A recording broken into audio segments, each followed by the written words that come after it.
करते थे। ये तो सुनने में ही भयानक लग रहा है। और एक बात और मैंने पढ़ी थी कि पुरुषों के मुकाबले महिलाएं बहुत कम थीं। इसका क्या असर पड़ा? हाँ, ये एक बहुत बड़ी समस्या थी।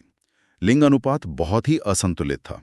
कई जगहों पर तो 100 पुरुषों पर 40 से भी कम महिलाएं होती थीं। 40 से भी कम? जी। और इसके नतीजे बहुत बुरे हुए।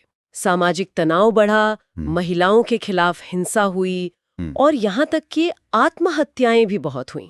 फिजी में, गिरमिटियों में आत्महत्या की दर बहुत ज्यादा बताई जाती है। ओह, हाँ, हालांकि एक चीज हुई कि जाति व्यवस्था जो थी वो जहाजों पर और बागानों में काफी हद तक टूट गई, लेकिन धर्म, हिंदू और इस्लाम वो पहचान का एक जरूरी हिस्सा बना रहा। हम्म, समुदाय उसी के इर्द गिर्द बनता था। हम्म। ये जो पैटर्न है शोषण का, नियंत्रण का, क्या इसी को अमृता मिश्रा आज के मुद्दों से जोड़ रही हैं? आपने जिक्र किया था बॉर्डर इंडस्ट्रियल कॉम्प्लेक्स का, वो क्या है? हाँ, मिश्रा का तर्क काफी सोचने वाला है।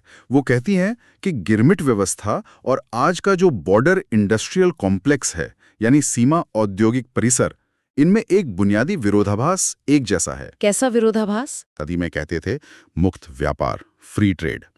आज नवोदारवादी विचार हैं मुक्त आवाजाही, फ्री मूवमेंट का। लेकिन दूसरी तरफ असलियत में क्या है?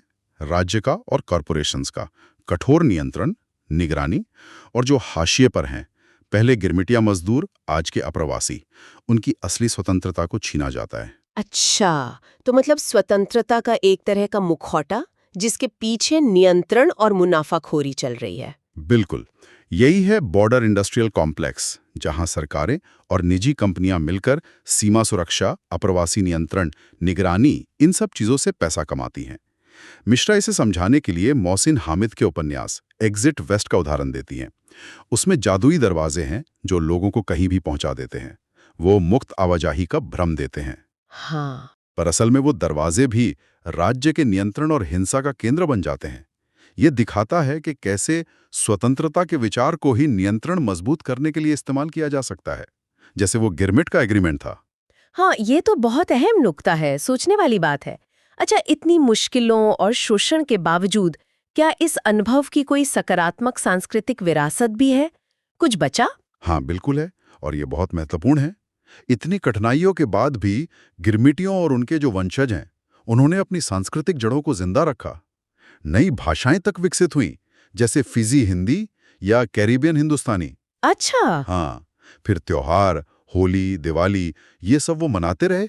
खान पान में रोटी, दाल, पूरी, ये सब चीजें वहां की पहचान बन गईं। संगीत में चटनी संगीत जैसी नई विधाएं निकलीं, और रामायण